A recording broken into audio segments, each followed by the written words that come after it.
마태복음 9장 9절에서 13절 읽겠습니다. 예수께서 그곳을 떠나 지나가시다가 마테라 하는 사람이 세간에 앉아 있는 것을 보시고 이르시되 나를 따르라 하시니 일어나 따르리라. 예수께서 마태의 집에서 앉아 음식을 잡수실 때에 많은 세리와 죄인들이 와서 예수와 그의 제자들과 함께 앉았더니 바리새인들이 보고 그의 제자들에게 이르되 어찌하여 너희 선생은 세리와 죄인들과 함께 잡수시냐. 예수께서 들으시고 이르시되 건강한 자에게는 의사가 쓸데없고 병든 자에게라야 쓸데있느니라. 너희는 가서 내가 긍휼을 원하고 제사를 원하지 아니하노라 하신 뜻이 무엇인지 배우라. 나는 의인을 부르러 온 것이 아니요 죄인을 부르러 왔노라 하시니라. 아멘. 마태복음 강의 64번째 시간입니다. 오늘은 마태복음 9장 9절부터 13절의 말씀을 가지고 왕의 식탁이라는 제목으로 함께 나누기를 원합니다. 부제목은 마태의 집에서 앉아 음식을 잡수실 때에입니다. 지난 겨울부터 이번 겨울까지, 그러니까 작년부터 올해까지 이번 겨울에는 각국 정상들 간의 외교가 아주 빈번했습니다. 문재인 대통령이 미국을 방문했었고요. 그다음에 트럼프 대통령이 한국과 중국과 일본을 차례대로 방문을 했었죠. 어제는 북한의 고위층인 북한의 명목상 대표인 김정남 씨와 실질적인 2인자인 김여정 씨가 한국을 방문했고 또 어제는 돌아갔습니다. 이런 정상이나 정상급 외교 사람들과 이렇게 방문을 하고 이렇게 했을 때 빠지지 않는 것이 뭐냐면 식사죠. 함께하는 식사입니다.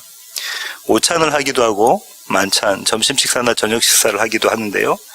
기자들은 이제 이런 만찬이나 오찬을 보고 관심사가 뭐냐면 그 자리에 누가 참석했는지, 어떤 메뉴가 나왔는지 그런 것들을 따집니다. 왜 따지냐면 그게 그 자리에 참석한 사람들의 격, 그 다음에 그 만찬의 격식이 어느 정도 위치가 되는지 그런 것들을 알기 위해서 서로 따지고 이렇게 비교하고 평가하기도 합니다. 대통령의 식탁은 이전 같으면 왕의 식탁과 같겠죠. 그래서 이 왕의 식탁에 초대된 사람들의 면면이 어떻다, 그 다음에 이들이 같이 나눴던 음식은 어떤 거고, 그때의 그 식탁에서 대화의 화제는 이런 거였다, 이런 이야기들을 기사화합니다. 오늘 식탁은 이 왕의 식탁에 관련된, 오늘 설교는 이 왕의 식탁과 관련된 내용입니다. 오늘 본문은 저와 여러분이 너무나 이렇게 잘 알고 있는 본문이다죠. 이 본문을 대체로 어떻게 해석하냐면 차별 없으신 주님에다가 포커스를 맞추게 되죠. 그렇게 되면 우리 주님은 약한 자, 없는 자, 병든 자를 위해서 그들과 늘 함께 계셨던 분이다, 이렇게 생각하게 됩니다. 그들의 친구가 되셨던 예수님, 그리고 그 예수님을 우리는 우리 삶의 모델로 이렇게 삼게 됩니다. 롤 모델로 삼게 되죠. 그랜트 오스본이라는 신학자는 현대 교회와 현대 성도들이 갖고 있는 문제점을 이렇게 이야기했는데요. 제가 한번 읽어보겠습니다. 교회가 동료의 사람들에 대해서만 사역하고 같은 부류에 있는 사람들에 대해서만 사역하고 힘들고 헐벗은 사람들은 멀리한다. 이게 오늘날의 교회다라고 이야기를 하죠.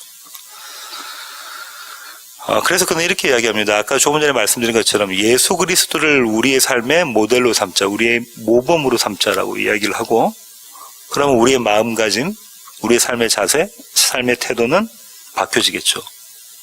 예수가 우리의 모델이 되니까 우리는 그분을 본받아서 그분이 살았던 그 방식대로 살아가야 한다라고 생각하게 됩니다. 이렇게 되면 우리의 삶의 자세나 우리의 삶의 행동들은 전부 다 행함이 되어집니다.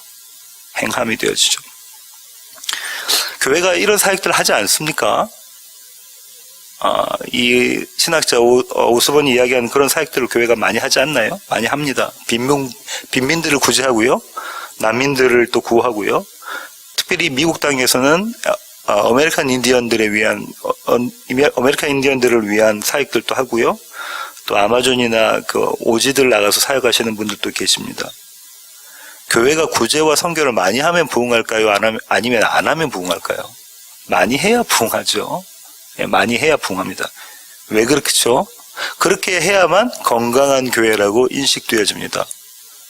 교회 내에서, 교회 외부에서도 마찬가지로 교회 내 외적으로 이 교회는 건강한 교회다라는 평가는 어떻게 하죠? 많은 사역들을 해야 되는데 그 사역이 힘들고 어려운 사람들을 위해서 많이 베풀고 그들과 함께하면 건강한 교회가 되죠. 이렇게 되면 교회가 부흥하게 됩니다.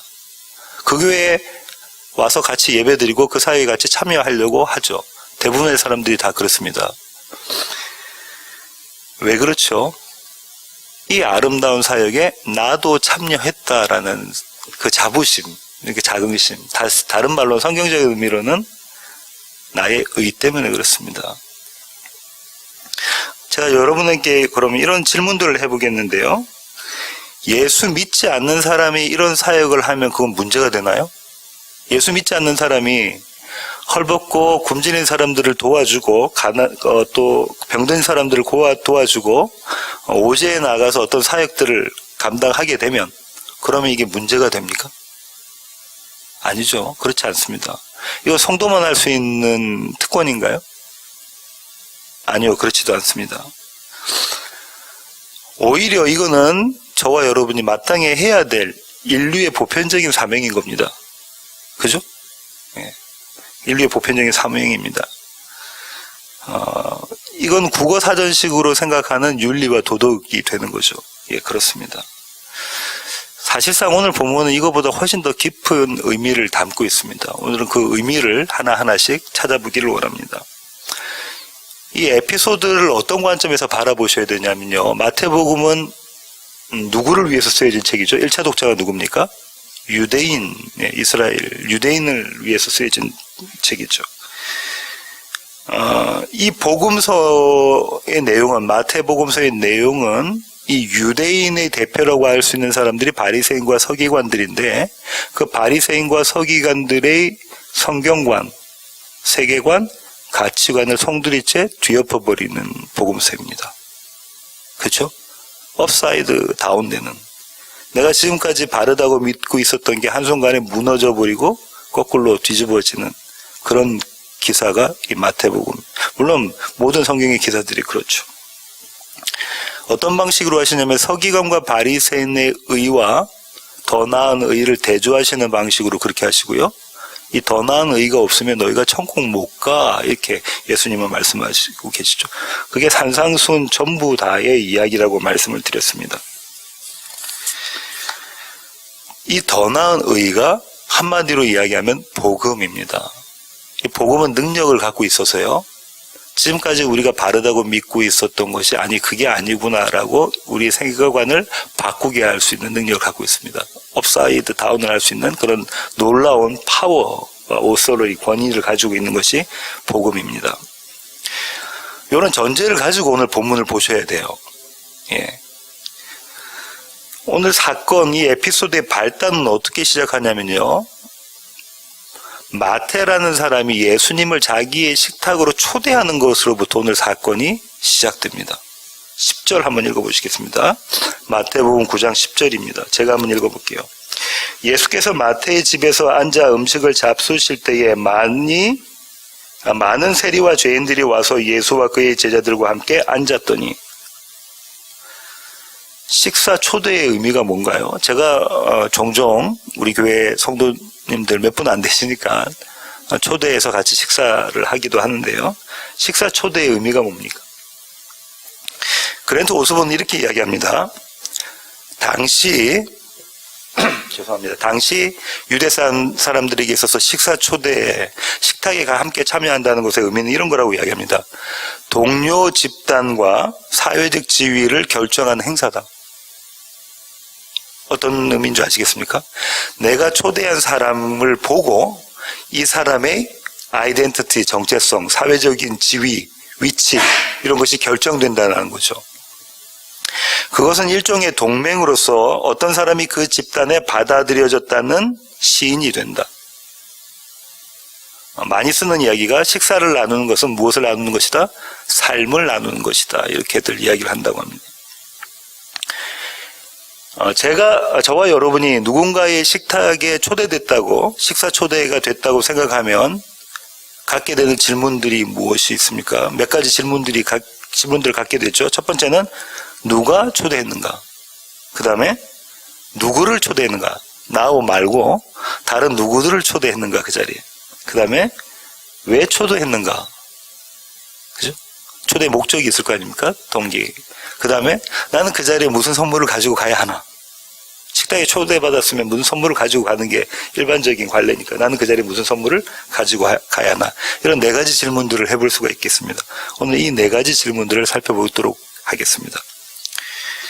누가 초대했습니까? 예수님을?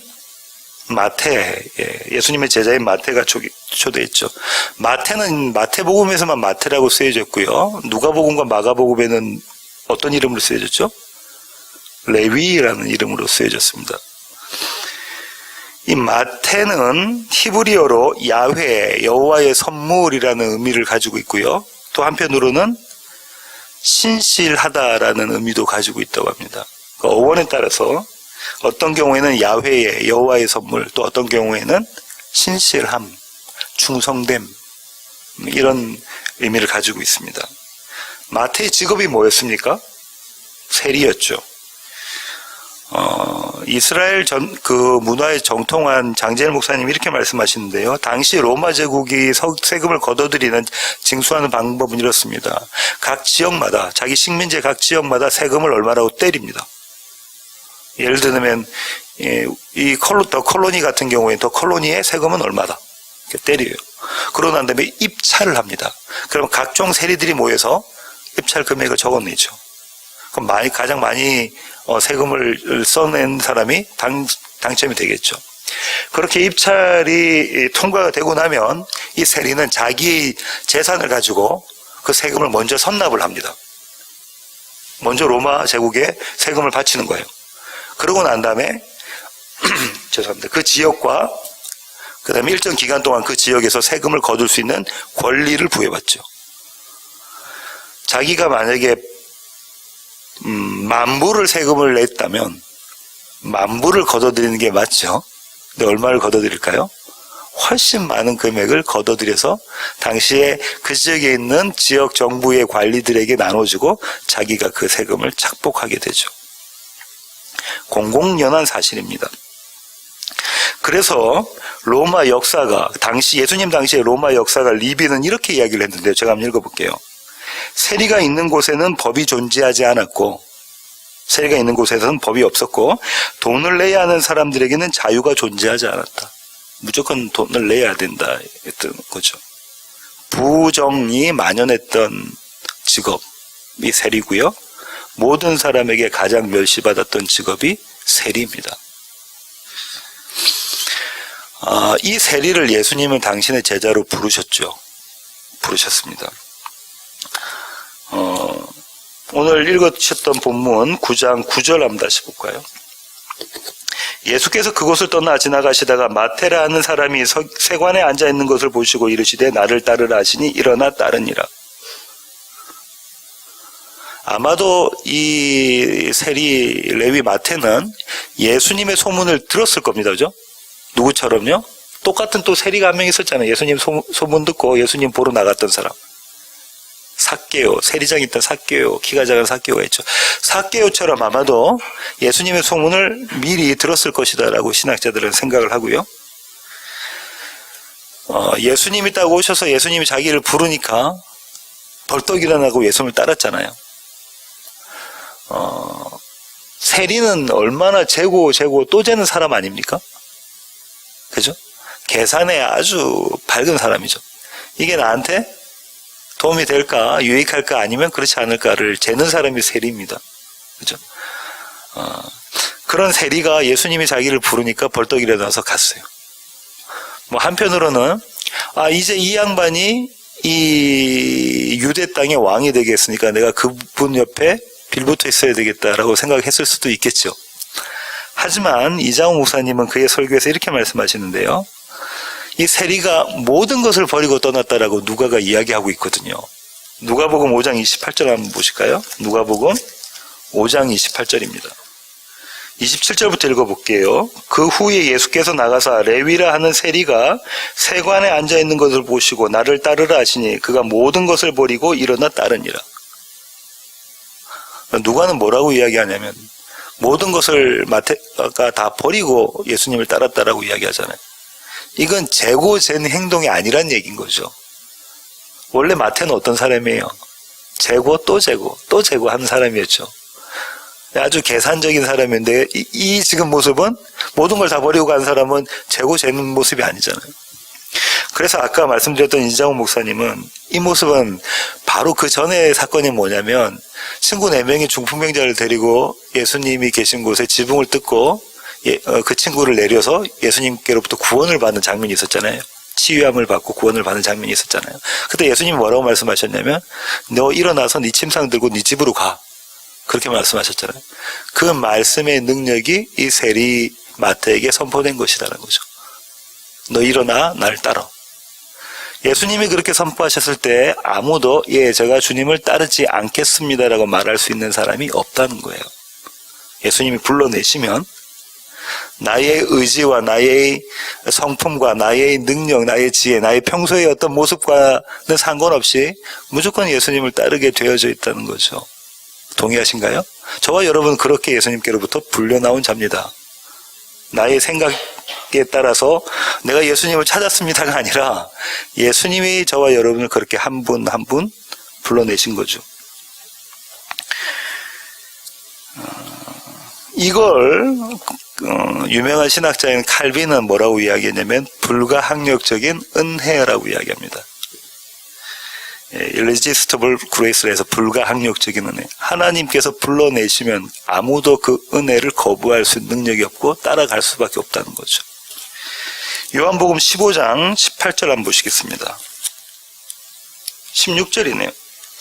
너희가 나를 택한 것이 아니요 내가 너희를 택하여 세웠나니 이는 너희로 가서 열매를 맺게 하고 또 너희 열매가 항상 있게 하여 내 이름으로 아버지께 무엇을 구하든지 다 받게 하려 함이라. 주님 뭐라고 말씀하셨죠? 네가 나를 택한 거 아니야. 너희가 나를 택한 거 아니야. 내가 너를 택했어. 이렇게 말씀하고 계십니다. 이 택함은 언제 이루어졌습니까? 창세전에 에베소서 1장 4절에 보면 창세전에 이루어졌다고 되어져 있죠.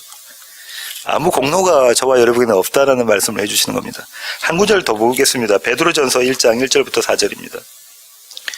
예수 그리스도의 사도 베드로는 본도, 갈라디아, 갑바도기아, 아시아와 비두니아에 흩어진 나그네 곧 하나님 아버지의 미리 아심을 따라 성령이 거룩하게 하심으로 순종함과 예수 그리스도의 핏부림을 얻기 위하여 택하심을 받은 자들에게 편지하노니 은혜와 평강이 너에게 더욱 많을지어다. 우리 주 예수 그리스도의 아버지 하나님을 찬송하리로다. 그의 많으신 긍휼대로 예수 그리스도를 죽은 자 가운데서 부활하게 하심으로 말미암아 우리를 거듭나게 하사 산 소망이 있게 하시며 썩지 않고 더럽지 않고 쇠하지 아니하는 유업을 있게 하시라니 곧 너희를 위하여 하늘에 간직하신 것이라. 베드로는 뭐라고 말하냐면 하나님께서 미리 아심으로, 이 미리 아심이 이루어진 시점이 창세전이죠. 미리 아심으로 저와 여러분을 택하셨다라고 말씀하시죠. 이 모습으로 지금 예수님께서 마태를 택하셨다는 거예요. 불러내셨다는 거예요. 마태는 어디에 앉아 있었습니까? 세관에서 앉아서 자기 업무를 보고 있었죠. 그죠? 오늘 본문에 보면 마태복음 9장 9절에 보면 세관에 앉아서 자기 일을 하고 있는 그 자를 예수님께서 바라보시고 예수님께서 불러내십니다. 역사적으로 지금 일어나는 시점이지만 2000년 그 예수님 당시에 그 시점에 일어난 일이지만 이 불러냄은 언제 있었다고요? 창세전에 불러내셨다는 거죠. 그때의 그 불러내심, 예수님이 마태를 불러내심에서 저와 여러분은 예수님의 사랑을 경험해야 됩니다. 그렇게 예수님은 창세전의 사랑을 가지고 그 택하심을 가지고 저와 여러분을 한 분 한 분 불러내셨기 때문에 그렇습니다. 우리가 어디 앉아있을 때에 세관에 앉아서 세리 업무를 보고 있을 그때에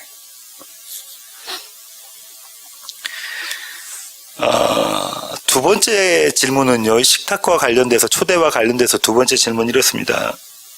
누구를 예수님과 함께 초대했는가? 그렇잖아요. 누가 나를 초대한다면 거기 누구 같이 오시죠? 라고 물어보기도 하잖아요. 그죠? 누가 예수님과 함께 초대받았는가가 중요한데요. 초대받은 사람들의 면면을 살펴보면 우리가 그 자리에 가기를 싫어하는, 꺼려하는 그런 사람들입니다. 그렇죠? 면면이 어떻다고 되어 있죠? 10절 한번 보실까요? 예수께서 마태의 집에서 앉아 음식을 잡수실 때에 많은 세리와 죄인들이 와서 예수와 그의 제자들과 함께 앉았더니. 마태의 집에 누구누구가 초대받았습니까? 세리들과 죄인들. 세리와 죄인은 동격입니다. 그죠? 세리와 죄인들이 그 자리에 초대를 받았죠.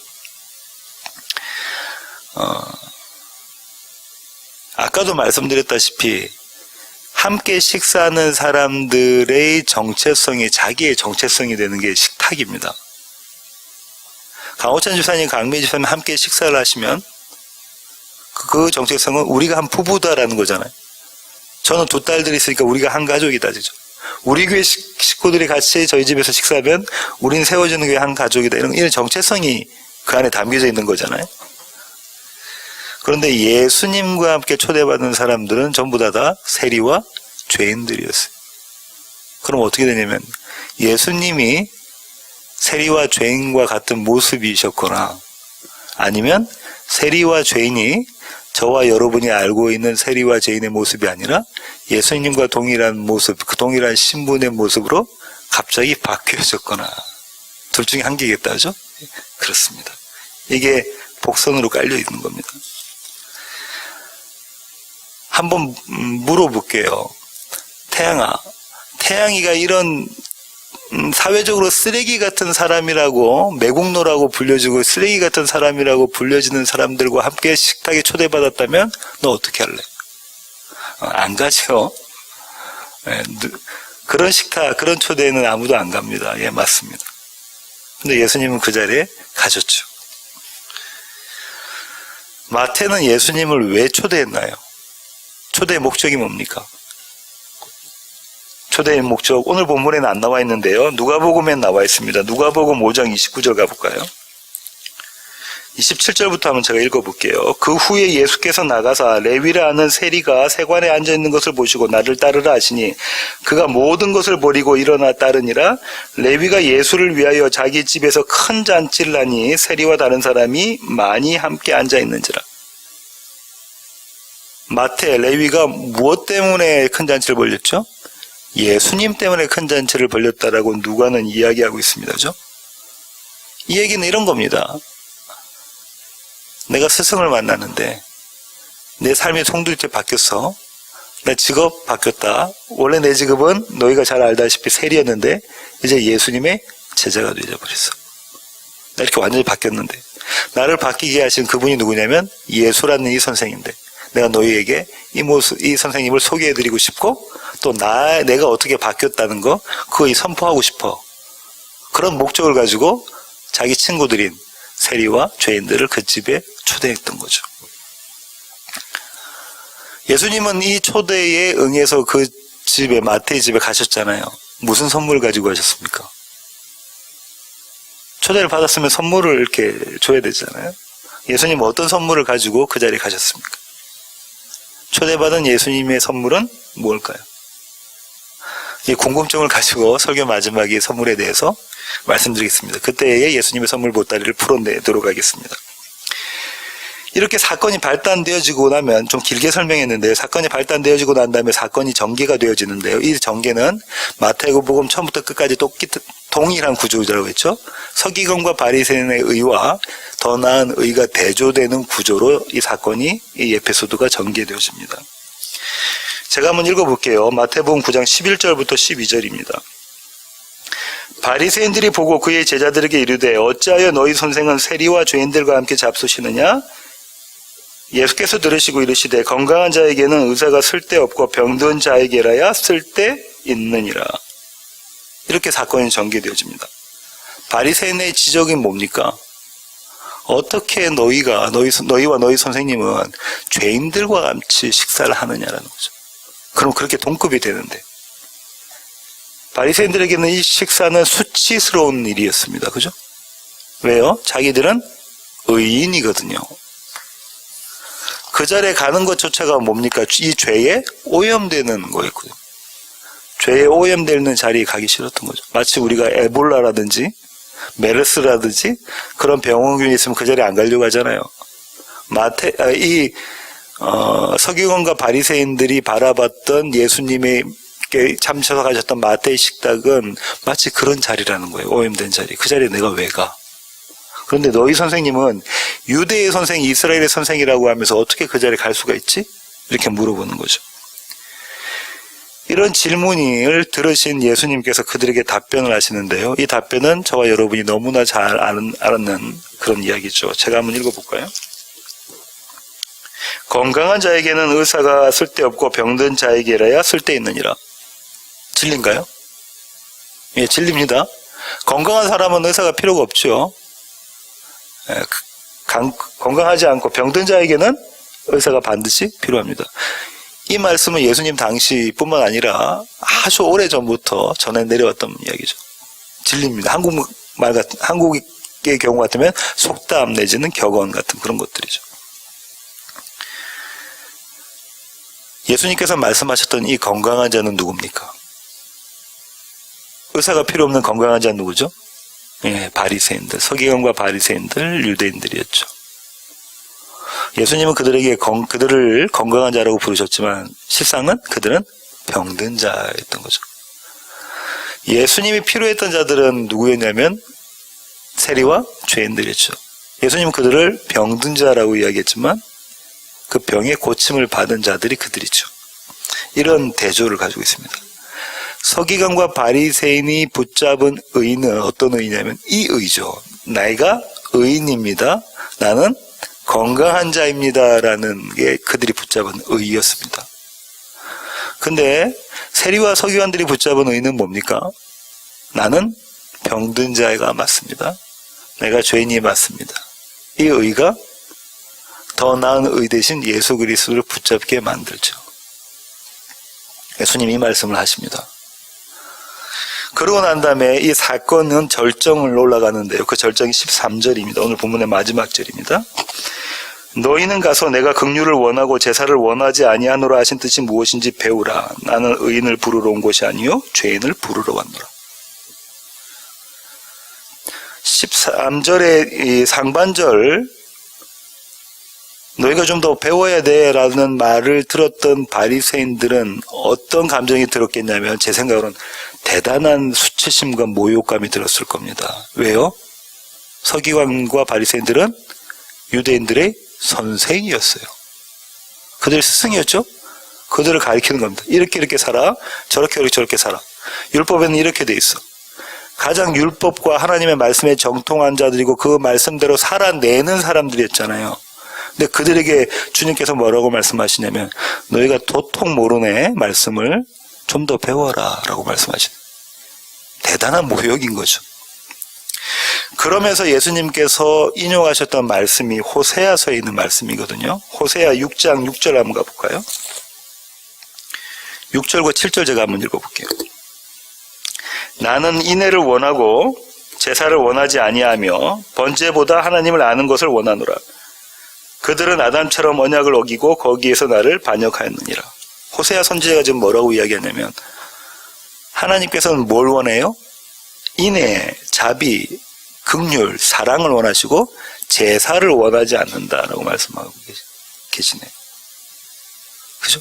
이 말씀은 나중에 마태복음 12장에서 우리가 살펴보겠지만 다시 한번 예수님께서 인용을 하시는 겁니다. 여기서 사용되어졌던 이 긍휼이라는 단어는 헬라어로요. 에게오스인데 히브리어로는 그 유명한 헤세드입니다. 헤세드가 뭐냐면 자비라는 뜻이거든요. 이 히브리어 헤세드는 언약, 약속과 관련된 사랑을 이야기합니다. 그냥 우리가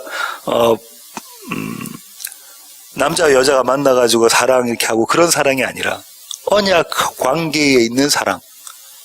혼인하면은 그런 관계의 사랑을 해야 되잖아요. 결혼식 때 이야기하는 게 뭡니까? 우리가 언약 안에서 사랑하겠다라는 거잖아요. 그게 혼인입니다. 그죠? 네. 어떠한 경우에서도 우리가 이 언약 안에서 사랑하겠다라는 거죠. 이 사랑은요, 실패하지 않는 사랑입니다. 왜요? 그 언약을 이루신 분이, 그 언약을 맺으신 분이 누굽니까? 네, 전능하신 하나님이거든요. 결탄코 실패하지 않는 사랑, 이걸 이야기할 때 헤세드라고요. 지금 예수님은 뭐라고 말씀하시냐면 이 사랑, 실패하지 않는 이 사랑을 너희가 알기를 원해야 되는데 너희가 붙잡고 있는 거는 뭐라는 거예요? 껍데기인 제사구나 라는 거예요. 그걸 붙잡고 있구나. 그게 서기관과 바리새인의 의구나 라는 거죠. 정작 붙잡아야 될 것은 이 실패하지 않는 하나님의 사랑. 그 사랑이 누군가요? 예수인데 그걸 안 붙잡고 있구나. 이렇게 말씀하고 계시는 거죠. 다시 호세아서로 가셔서요. 호세아 6장은 짧은 장인데요. 좀 전에 읽으셨던 이 6절과 7절은 뭔가 설명해 주는 건데요. 그 설명을 하려고 하는 내용이 1절부터 다 나와져 있습니다. 1절부터 3절입니다. 제가 한번 읽어볼게요. 오라 우리가 여호와께 돌아가자. 여호와께서 우리를 찢으셨으나 도로 낫게 하실 것이요 우리를 치셨으나 싸매어 주실 것입니다. 여호와께서 이틀 후에 우리를 살리시며 셋째 날에 우리를 일으키시리니 우리가 그의 앞에서 살리라. 그러므로 우리가 여호와를 알자. 힘써 여호와를 알자. 그의 나타내심은 새벽빛같이 어김이 없나니 비와 같이 땅을 적시는 늦은 비와 같이 우리에게 임하시리라 하니라. 호세아 선지자가 뭐라고 하냐면 우리가 여호와를 알자. 어떻게 해요? 힘써 알자. 이 찬양 알죠? 그죠? 이 찬양 알죠? 힘써 여호와를 우리가 알자 이렇게 이야기합니다. 근데 여호와가 어떤 분이라는 걸 아냐면 그 다음에 2절에 이렇게 이야기하고 있잖아요. 그는 반드시 우리를 어떻게 버리신다고요? 찢으시고요. 우리를 치셔서 넘어지게 하시는데 찢으신 것을 다시 어떻게 해주신다고요? 낫게 해주시고 찢으셨으나 다시 싸매어 주시고 넘어뜨리시면 다시 일으켜 세우시고. 그게 뭡니까? 예수 그리스도의 십자가와 빈무덤이죠. 사망과 부활. 여호와는 이스라엘을 반드시 이렇게 하셔서 여호와를 알게 하신다는 거예요. 그죠? 이렇게 여호와를 알아야 된다는 거잖아요. 무엇으로? 나의 죄인됨으로 예수 그리스도의 의인이신 그분을 붙잡는 것. 그렇게 해서 내가 그분과 함께 동급이 된 의인이 되는 것. 이 방법으로 여호와를 알자는. 그 예수님이 지금 뭐라고 말씀하시면 너희 통 모르구나 말씀을. 호세아가 이야기하는 말씀은 너희들이 통 모르구나. 너희는 이 하나님의 실패하지 않는 사랑, 헤세드, 자비, 긍휼 이걸 너희가 알아야 돼라고 주님 말씀하고 계시는 거라고요. 바리새인과 서기관들은 하나님 말씀이 정통하다고 본인들도 생각하고 다른 사람들도 그렇게 생각했잖아요. 근데 주님 말씀하시는 너희가 도통 모르구나. 그러고 난 다음에 13절, 오늘 다시 본문으로 오셔서요. 마태복음 9장 13절 하반절에 예수님은 이런 말씀을 선포하시죠. 나는 의인을 부르러 온 것이 아니요 죄인을 부르러 왔노라 하시니라. 이 말씀을 듣는 유대인들이 겪었을 충격을 생각해보면 이게 상당한 겁니다. 우리는 그냥 말씀을 이미 다 알고 있으니까 이렇게 생각하지만 보세요. 당시 유대인들은 하나님의 백성이라고 철떡같이 믿고 있었고요. 그들은 의인이라고 생각했고요. 그들은 자신을 건강한 자로 생각했죠. 건강한 자 의인만 어디 들어갈 수 있다고 생각했습니까? 천국에 들어갈 수 있다고 생각을 했고요. 그렇게 들어갈 수 있는 자들은 자기들. 그 중에서도 서기관과 바리새인 넣으면 엘리트 중에 엘리트다죠. 그들은 무조건 천국 가고 하나님의 택하신 자라고 생각했었을 겁니다. 근데 예수님이 업사이드 다운을 하시는 거예요. 뭐라고요? 의인을 부르러 온 게 아니라 내가 죄인 부르러 왔다. 아마 이 메시지를 듣는 유대인들은 당시에 엄청난 혼란에 빠졌을 겁니다. 충격이 휩싸이고 혼란에 빠졌습니다. 자기들이 지금까지 생각했던 세계관, 성경관이 송두리째 무너져버리는 시간이잖아요. 혼란의 결론은 뭐였을까요? 이들의 혼란의 결론은. 그러면 내가 왜 율법 지킬까? 지킬 이유가 하나도 없네. 내가 율법을 지킬 이유가 없네. 내가 그 일을 위해서 수고할 이유가 도대체가 없네. 이렇게 생각하지 않았겠습니까? 만약에 그렇게 생각하지 않으려 한다면 어떻게 해야 되냐면 지금까지 자기들이 붙잡고 있었던 그 율법, 서기관과 바리새인의 의의가 더 소중했다면 예수님이 틀려야 돼요. 그죠? 예수님이 맞으면 지금까지 자기가 붙잡고 있었던 서기관과 바리새인들의 세계가 한순간에 무너져 버리는 거고, 만약에 이것을 붙잡고 있는 다음에 누가 틀려야 됩니까? 예수님이 틀려야 되는 거예요. 그들은 어떤 결론을 내렸죠? 예수님이 틀리구나라고 결론을 내리고 예수님을 어디에 매답니까? 십자가에 매달죠. 예수님이 진리를 말씀하셨는데 그들의 결론은, 아니 예수님이 맞으면 내가 틀렸고 내가 맞으려면 예수님이 틀려야 되니까 그 틀린 예수님을 십자가에 못 박아버린 거죠. 이게 서기관과 바리새인이 갖고 있었던 의의 정체성입니다. 오늘 설교의 결론을 맺겠습니다. 마태는요, 멋지게 한 상 차려놓고 예수님을 초대합니다. 그죠? 아주 멋지게 한 상 차려놓고 예수님과 그의 동료들을 초대하죠. 그런데 그 식탁은 알고 보니 마태의 식탁이 아니라 왕의 식탁이었어요. 왕이 스스로 차려놓으시고 그 식탁에 참여하시고 그 식탁에 있는 사람들을, 같이 먹고 마실 사람들을 불러내셨던 왕의 식탁이었다고요. 마태는 자기가 식탁을 다 차려놓고 예수님을 초대한 줄 알았지만 실상은 그 식탁은 왕의 식탁이었습니다. 예수님이 마술을 부리셨어요. 예수님이 마태의 식탁에 초대되면서 가시면서 준비하셨던 선물이 뭐냐면 이겁니다. 네 식탁이, 아니 그게 나의 식탁이다. 이게 예수님이 준비하셨던 선물이에요. 그 사례를 한번 읽어볼까요? 누가복음 7장 36절부터 50절입니다. 제가 한번 읽어보겠습니다. 한 바리새인이 예수께 자기와 함께 잡수시기를 청하니 이에 바리새인의 집에 들어가 앉으셨을 때에 그 동네에 죄를 지은 한 여자가 있어 예수께서 바리새인의 집에 앉아 계심을 알고 향유 담은 옥합을 가지고 와서 예수의 뒤로 그 발 곁에 서서 울며 눈물로 그 발을 적시고 자기 머리털로 닦고 그 발에 입 맞추고 향유를 부으니 예수를 청한 바리새인이 그것을 보고 마음에 이르되 이 사람이 만일 선지자라면 자기를 만지는 이 여자가 누구며 어떠한 자 곧 죄인인 줄을 알았으리라 하거늘 예수께서 대답하여 이르시되 시몬아 내가 내게 이를 말이 있다 하시니 그가 이르되 선생님 말씀하소서. 이르시되 빚 주는 사람에게 빚진 자가 둘이 있어 하나는 500데나리온을 졌고 하나는 50데나리온을 졌는데 갚을 것이 없으므로 둘 다 탕감하여 주었으니 둘 중에 누가 그를 더 사랑하겠느냐. 시몬이 대답하여 이르되 내 생각에는 많이 탕감을 받은 자니이다. 이르시되 네 판단이 옳다 하시고 그 여자를 돌아보시며 시몬에게 이르시되 이 여자를 보느냐? 내가 네 집에 들어갈 때 너는 내게 발 씻을 물도 주지 아니하였으되 이 여자는 눈물로 내 발을 적시고 그 머리털로 닦았으며 너는 내게 입 맞추지 아니하였으되 그는 내가 들어올 때부터 내 발에 입 맞추기를 그치지 아니하였으며 너는 내 머리에 감람류도 붓지 아니하였으되 그는 향유를 내 발에 부었느니라. 이러므로 내가 내게 말하노니 그의 많은 죄가 사하여졌도다. 이는 그의 사랑함이 많음이라. 사함을 받은 일이 적은 자는 적게 사랑하느니라. 이에 여자에게 이르시되 내 죄사함을